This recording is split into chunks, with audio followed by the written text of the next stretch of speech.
राधे राधे, जय श्री कृष्णा। आप सभी पर ठाकुर जी की कृपा ऐसे ही बरसती रहे और श्री राधा रानी जी की सेवा भी आपको प्राप्त हो। देखिए, हमसे किसी ने पूछा है कि दीदी आप अपने श्री जी की सेवा कैसे करती हैं? क्या ठाकुर जी को श्री राधा रानी जी के साथ ही सेवा देते हैं? कि मेरे घर में ठाकुर जी भी विराजमान हैं और मेरी प्यारी श्री जी भी। मैंने दोनों की सेवा प्रेम भाव पूर्ण श्रद्धा से की है। जैसे ठाकुर जी की सेवा करते हैं वैसे ही श्री जी की भी सेवा करनी चाहिए। लेकिन मैं सच कहूँ, प्रभु ही करवा पाते हैं, जिन्हें प्रभु स्वयं अपने चरणों में स्नान देते हैं, केवल वही निमित्त बनते हैं। सबसे पहले सुबह जैसे ठाकुर जी की सेवा दी जाती है उसी प्रकार से श्री जी को भी जगाती हूँ। भोर में उनकी सेवा समान भाव से करनी चाहिए, लेकिन मैं अपनी श्री जी का जो स्नान है वो गुप्त भाव से कराती हूँ और इसका वीडियो मैं नहीं बनाती। ये बहुत ही निजी और भावपूर्ण सेवा होती है। तो देखिए, स्नान के बाद श्री जी को सुंदर वस्त्र पहनाना, वस्त्र मैंने अपने हाथों से ही बनाए हैं। हर ड्रेस की मैचिंग की चुन्नी भी तैयार की है। फिर बड़ी प्रेम से उनकी केस सवारती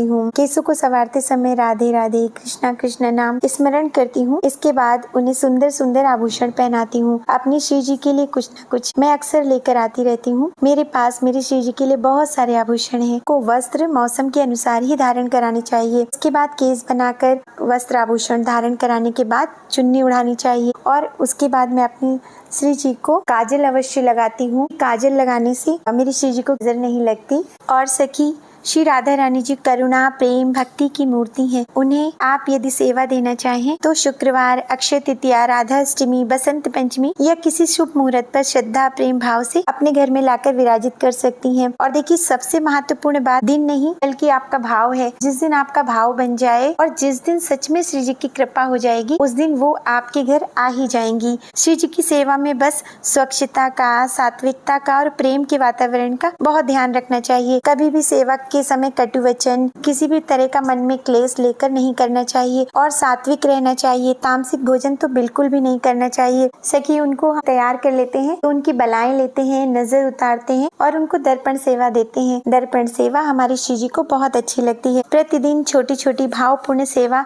हमारे जीवन को सुदृढ़ आधार देती है, हमारी भक्ति बढ़ती है और मन में श्री जी के प्रति जो आस्था है उसका प्रभाव हमारे पूरे जीवन में पड़ता है, हमारे जीवन बदलता है। हम अपनी प्यारी श्री जी को अपने ठाकुर जी के साथ विराजमान करते हैं। उनको भी उसी प्रकार से मौसम के फल या घर का बना सात्विक भोग लगाते हैं। धूप दीप नैवेद्य से पूजा करते हैं। श्री जी को लाल चंदन या सिंदूर का तिलक लगाते हैं। और देखिए, इसी प्रकार से प्रतिदिन। और याद रखिए, श्री राधा रानी जी की कृपा पाने का सबसे सरल नियम है मन में प्रेम, वाणी में मधुरता, जीवन में विनम्रता। जहाँ सच्चा भाव होगा वहाँ श्री जी अपनी कृपा बरसाती हैं। हम सभी पर ऐसे ही श्री राधा रानी जी की कृपा बनी रहे। राधे राधे।